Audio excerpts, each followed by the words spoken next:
one day, all of a sudden, we find ourselves in an unexpected situation. Lots of fear, lots of uncertainty, lots of new things. A home birth that we weren't planning. A lot of fear mongering from the people around us.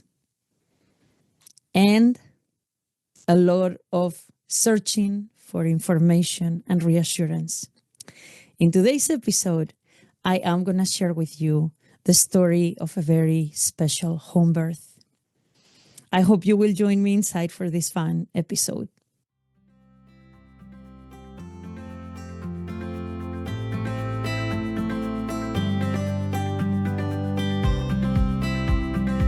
Welcome to the Wise Doula Podcast, a place for informative, uplifting, and educational conversations. Here, we will discuss all things connected with parenting, from conception to birth, postpartum, and beyond. You are amongst friends here, so go ahead and grab a cup of your favorite drink.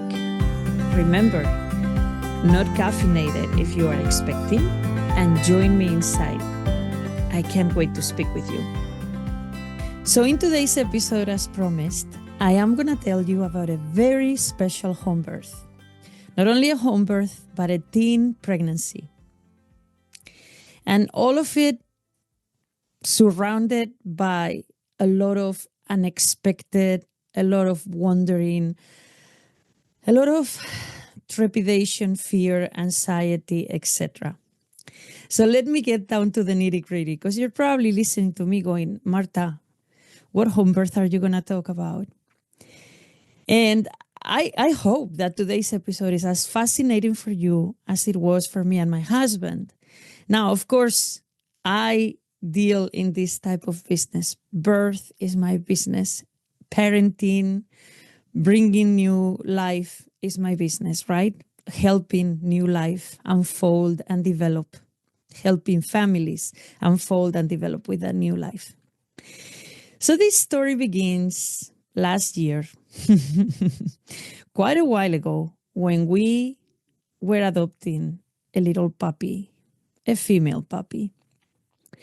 On the day we were going to pick her up, our friends surprised us with the notion that the adoption for the male puppy, the little brother, had fallen through. It was a desperate situation because the homeowners had 3 litters at the same time, and these puppies really needed a home. So we found ourselves adopting a boy and a girl. You know, a boy and a girl with their full equipment. But they were young, so we knew that they weren't yet sexually active or, mature enough. So we were okay. Of course, us being first-time parents, dog parents, we were a little new to the whole situation. So we honestly thought puberty would reach them around 1 year old or so. To our surprise, it reached them a lot sooner. So yes, we were planning to have them fixed. We thought we had a little bit of leeway. We really didn't. She had her first period around 7 months, and immediately on her first period, she got pregnant. So we started experiencing dog pregnancy, which we had never experienced. Her tits and her breast tissue changing and developing. Okay, her belly growing. Feeling the puppies move inside. That's an experience that I will never forget, and I don't think my husband will either. That feeling of having mom sitting on our lap and feeling the puppies inside kicking and moving and using their paws. Oh my goodness, it was so precious. Then finding out that dog pregnancies are extremely short. We knew they were short. We didn't realize they were 63 days on average. So we had a very limited window of time to prepare. At the same time, what's happening with this pregnancy, there is a lot of guilt. Let me tell you, a lot of guilt, because we start doing the what ifs. Oh my goodness, we should have fixed them sooner. Oh my goodness, why did this happen? Oh, are people gonna judge us? And these are things that would happen in a human pregnancy too. If you have somebody that got pregnant young, or as a teen, or early 20s, perhaps in a difficult situation and they got pregnant. So all this judgment, all this fear is something that as humans we experience too. But going back to the puppies, we are trying to enjoy the process as much as possible and trying to celebrate life as much as possible in the middle of fear, in the middle of that guilt, etc. And as we talk to people, what we're hearing is, oh my goodness, here comes the fear mongering. Oh my goodness, she's going to die in childbirth. Chihuahuas always need a C-section. Otherwise, the babies get stuck. She's too young to be a mom. And I said to my husband, she's clearly not too young to be a mom if she is already sexually mature. But perhaps, I don't know. But all that fear, the people telling us, oh, just go to the doctor and have them do spay abortion, blah, blah, blah. So we're getting all these different ideas and notions and a bit of that judgment. We're having our own guilt and we're having our own worry, because ultimately our pets are part of our family and we don't want anything to happen to them. So as a doula, I start thinking, is it true that they always need a C-section? Do we need to schedule her for a C-section? Is this the way things are going to go? And then I read more and more and I'm like, okay, just get good information, know what to prepare, know what to do, have a veterinarian hospital at the ready in case something happens. But her mom was the same breed and gave birth to the puppies at home, no problem. So she should be okay. We hope, we pray she'll be okay. But all the fear and all the uncertainty continues. We reassure ourselves looking at online websites from veterinarians, from breeders. We secure our veterinarian hospital locally that is open, after hours. We secure all of that. We prepare our materials. And yes, we prepare dental floss to cut the umbilical cord if the mom didn't.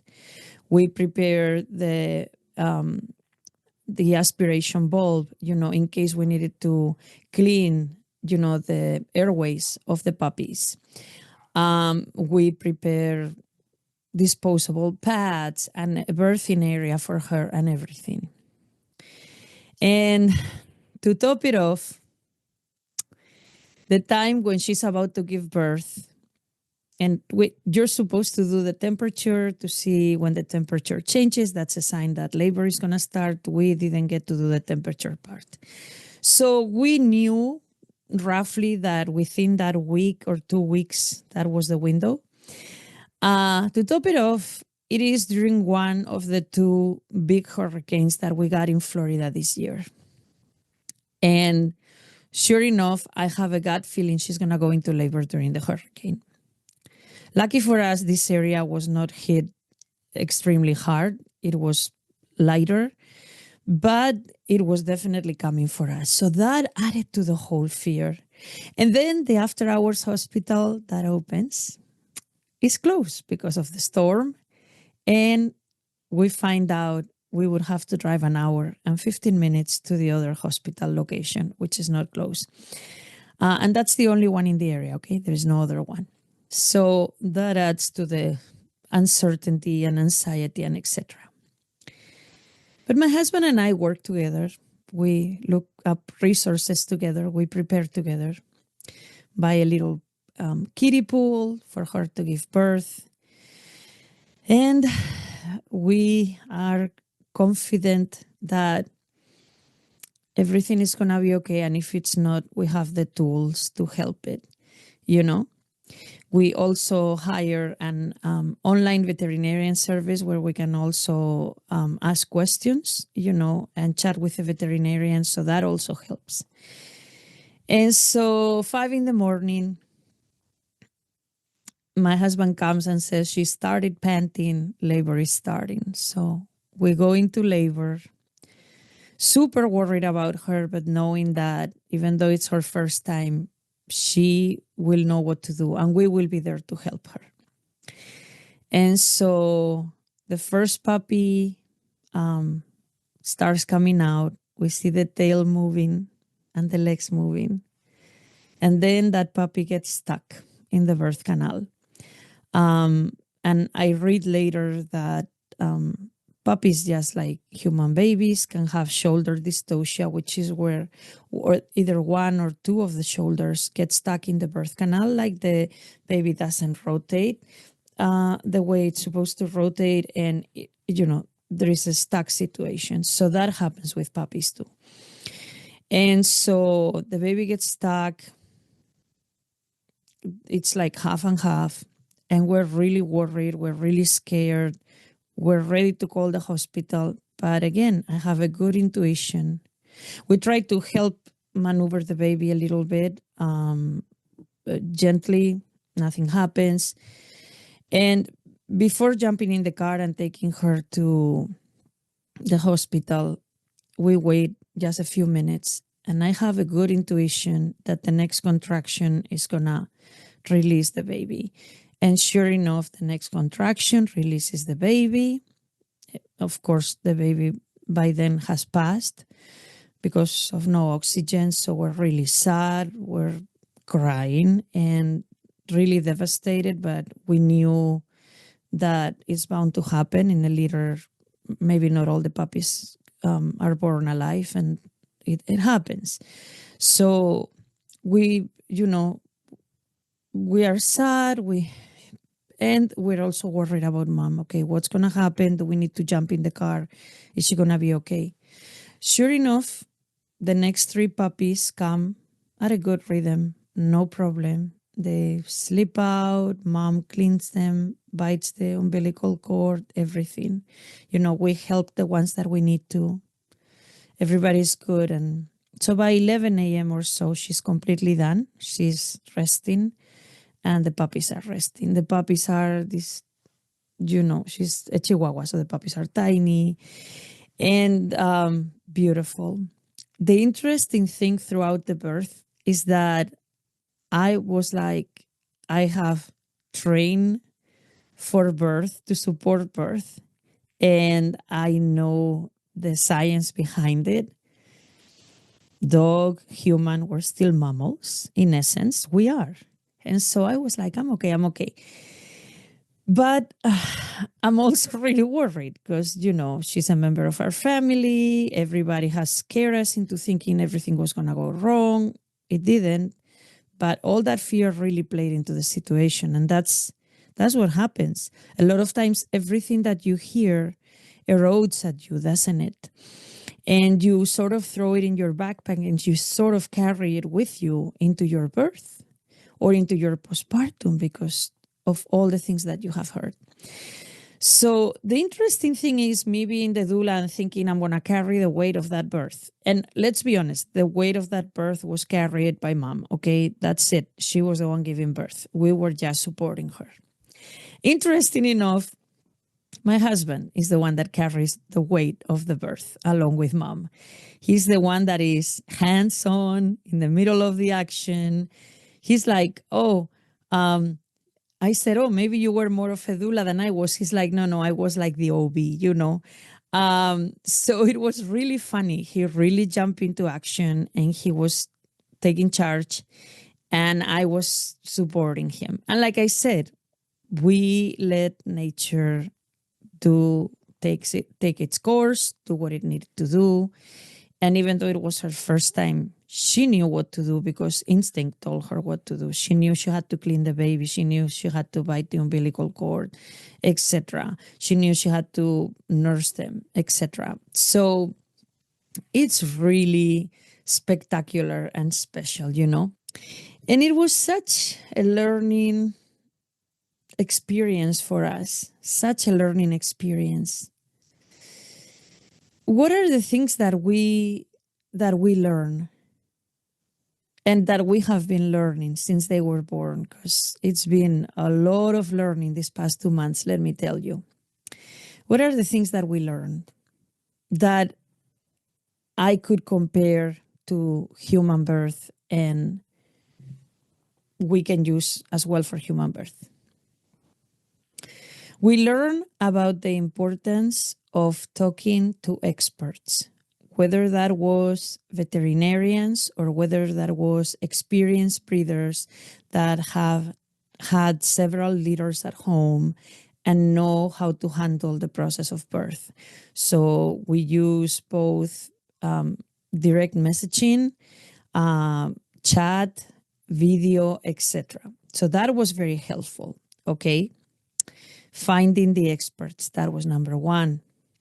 Number two, it was being confident and trusting in the process in spite of the fear and the anxiety. And I am not saying that that is easy, but that truly helps. So feeling confident, trusting the process, knowing that it's going to be okay.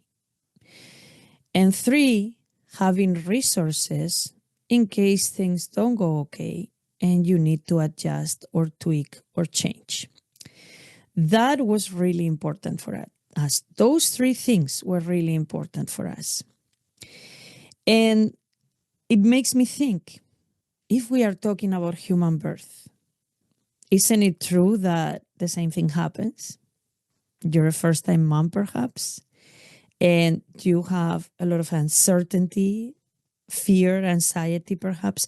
It's a lot of new things. You do not know what's going to happen.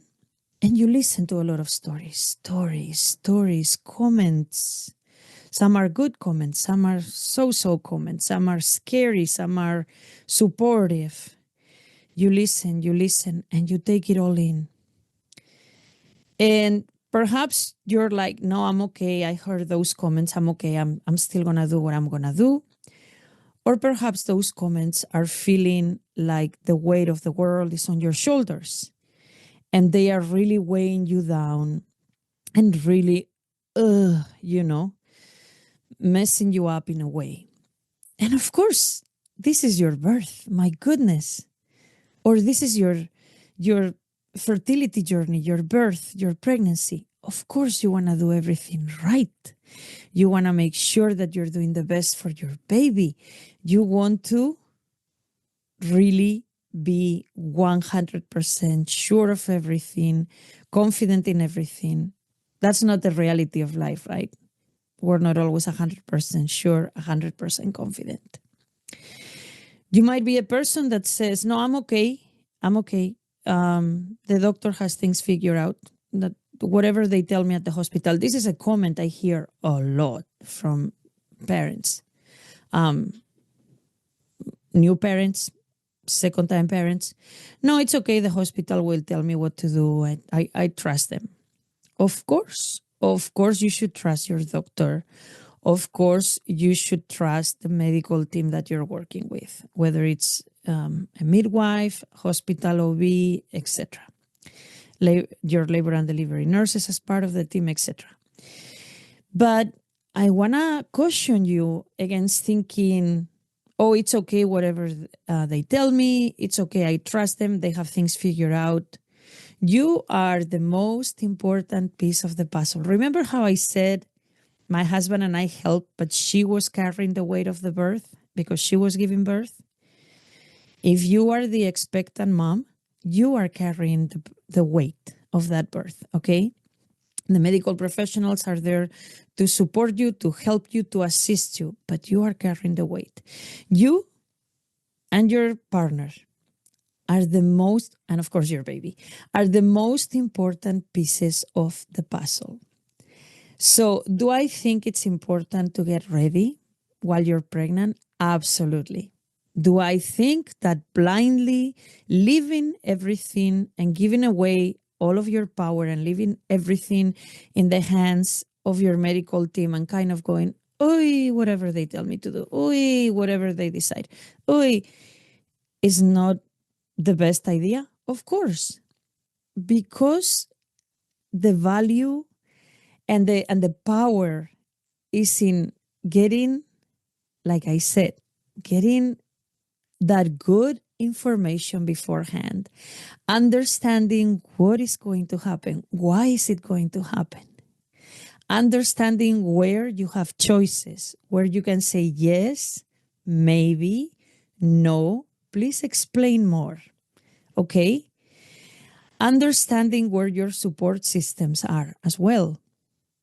And those support systems can come from your friends and family, but they can also come from professionals such as myself in my doula capacity. So when you inform yourself and empower yourself with all that good knowledge during your pregnancy, when you are comfortable and confident with your medical team, but still very much taking ownership of everything that's happening with you and your partner during pregnancy and during birth. And when you find those support systems around you, that is when you build the really strong building blocks, the really strong foundation for your birth. So let's talk about that foundation, right? Let's talk about those bricks. So, of course, your friends and family, for the most part, we know that sometimes we have family situations that are difficult, that they are more challenging than helping. And that's okay. That's okay. You do whatever helps your sanity and your well-being in that case. But let's talk in general. We have friends and family. That's one of your bricks. And they are the people that support you in your everyday life. They are the people that you can lean on for advice, for comfort, for, for everyday things that are worrying you. For, hey, I would like to buy this and that. Can you help me because you've already had children? Can you give me some advice, etc.? So that's a very important brick there. Very important. And I would put them right there at the center. And of course, another part of your foundation is going to be, like I said, that medical team that is going to support you in this process. And I've said this before, and if this is your first time listening to me, I'm going to say it again. Make sure that the medical team you have is a medical team you absolutely trust. Make sure you feel heard, understood, respected, and valued. A lot of moms that I talk to, they do not have a great relationship with the doctor. They feel that they give them the brush off. They feel that they don't listen to their concerns, or they don't give them enough time, or they're not caring enough. And they still stick with them because, in a big part, because we've grown up as women being told that we have to be the good girls. And in a lot of occasions, we don't want to rock the boat too much, and we just go with it. But the best advice I can give you is, if you are feeling unheard, not respected enough, not understood enough, not supported enough, you have time at any time in your pregnancy to change to a new medical team that you feel better about. The friends and family, I mean, you can change them too. You can't change your family, it's there. But the friends, you could. You could definitely let go of some friendships and invite some new ones into your life. But that medical team, that brick, please, please, please, please find the one that really makes your soul sing, okay? And really makes you feel supported, nurtured, appreciated, etc. The other part of that foundation, the other brick I'm going to talk about, and right now we have two, 1, 2, and we're going to do a third one. The other part that I'm going to talk about is other support professionals. And in there, I am going to put doulas, mental health professionals, physical therapists, etc. Okay? Now, what a lot of people say, oh, Marta, as a doula, what do you do? What is the support that I give you if you are approaching your birth or approaching your postpartum? What is the support that those of us in the support professional break can give you? It's never going to be a support that substitutes your friends and family or your medical team. Not at all. It's going to be complementary. See, I'm talking about 3 bricks that are equal in size and that form a strong foundation. So, in my brick of the other professionals, other support professionals, what can I do for you? What can any doula do for you? What we are going to do for you is give you the educational, emotional, and physical support that you need. We are going to be your non-medical assistant. We are going to discuss your questions during pregnancy leading up to birth. We are going to discuss what happened in your medical appointments and whether you needed further clarification on something, whether you need perhaps to open another conversation with the doctor, whether you would like us to attend the next appointment with you because you would like that extra support, etc. We're going to talk about birth, what's going to happen during birth. We're going to talk about how to best comfort you, how to best care for you. We're going to prepare your partner too, because they are also worried, you know. They are new to this, just like you, and they want to know how to help you best. They love you, and they are seeing you in a completely different light, in a new light, in a new circumstance. And they are 200% worried about all the aspects of your health. And so we're also going to prepare the partner. We are going to be a companion for you and walk with you and really walk with you during the time of birth, during the time of postpartum. And the emotional health is very important too. So whether you are experiencing some emotional, mental, emotional, like issues that you would benefit from seeing a therapist, or you're just dealing with the normal anxiety that surrounds pregnancy and birth, you can always talk to me, to us as doulas, okay? If it's something that you need to go to the therapist for, of course, we will share that with you. Hey, have you thought about looking for some additional help, etc.? If it's something that we can reassure you, I'm going to be there to reassure you. You know, there is so much that we can do just by listening to each other. And that's exactly what I do. I sit with you and I give you active listening. I give you undivided attention and space to express exactly how you are feeling. With our dog, of course, she couldn't talk. It would be awesome if she could. But I could feel when she was tired, when she was anxious, when she needed to be held a little extra long. So I did that for her, right? I did that with all the love in the world, made sure she was comfortable, made sure she was okay, get ready for her birthday the best we could. And when I work with you, when I am your doula, that's exactly what I will do with you. Of course, with humans, since we can talk, we will sit down, have a conversation. I will listen to what's going on with you and see where it is that you need that support. Okay. Here I am describing it with words, but you have to experience it in person. okay, in person or through a one-on-one on Zoom with me. That's the experience that I really want you to get. And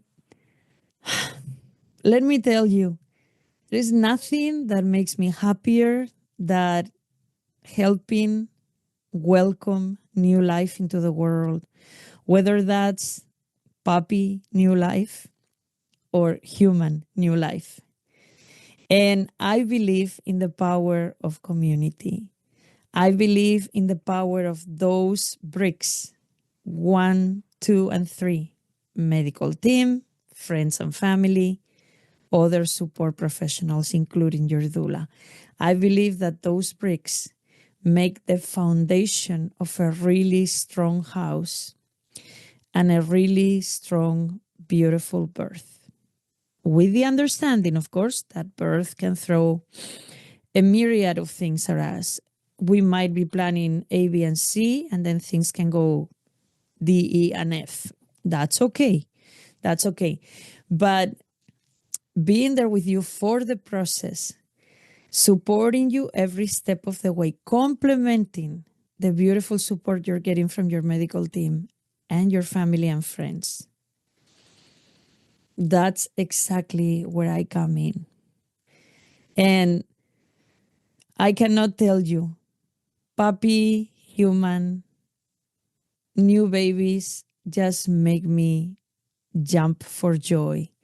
There is an indescribable feeling when new life is in the room. And perhaps the only other thing that lights me up tremendously, just like that, is dancing. Yes, that's one of my life passions, big life passion. And birth, postpartum, caring for you, caring for your family. Wow, that's absolutely my happy place. And it has, in fact, been my happy place since I was in the classroom, caring for my preschoolers and their families. So it's been my life work, my life's work. And I would love for you to experience that. Now, some families will go on to hire a doula such as myself. Some families won't. Whether a doula is in your future during birth and postpartum or not, whether I am in your future or not, I encourage you to look at those 3 building blocks that make for a strong foundation. And if a doula is not in your future, if you end up not hiring a doula, then I encourage you to find other support professionals and to feel nurtured and uplifted like you should feel. Nobody should walk into birth alone. Nobody should walk into birth or postpartum feeling disempowered, lonely, unsure, afraid. And it happens more than you think. So find those support pillars. Find your good medical team. Find the good friends and family that really support you. And find the really good support professionals that are out there for you. Okay, that's my message for today. Thank you for being part of this episode. I hope you have enjoyed it. And I have a special message for you today. This episode marks the end of season 2 of the Wise Doula Podcast. It has been an awesome season with solo episodes where we have discussed perinatal loss, postpartum, how to build your goal team. And we've also had awesome interviews, such as an interview on postpartum depression with Katie Lamorte, and an interview on perinatal loss and love, because yes, they are together. That was an interview with Jill Kottmeyer. So if you haven't checked those out, please go check them out. So we are taking a little break to work on more awesome content for season 3. And I can promise you more awesome content, more awesome interviews, etc. So I want to say see you soon. For now, we will return in January 2025. I wish you all a happy holiday season. And thank you for being a listener. Thank you for being here for every episode and for giving us your loyalty. In the meantime, until we return, please find me on Instagram at lovingbellydoula and also at the Wise Doula Podcast. I am always happy to get your DMs, your testimonials. If you have listened to the podcast and it has helped you, that helps me a lot. And I'll be happy to have a chat with you over there. So please don't be shy. Reach out to me on the DMs on Instagram. Okay? Okay. Until season 3, have a good one. And remember to find wisdom in everyday life and support each other in this journey of parenting. Bye. Hey, you have listened to the Wise Doula Podcast today. Thank you so much for joining us. Remember, everything we discussed today was meant for entertainment and educational purposes only. It does not substitute the advice of your medical provider. Would you do us a favor? Follow me on Instagram at lovingbellydoula. Also, let me know what other topics you would like to see me discuss in this podcast. And please subscribe to the podcast on your favorite platforms.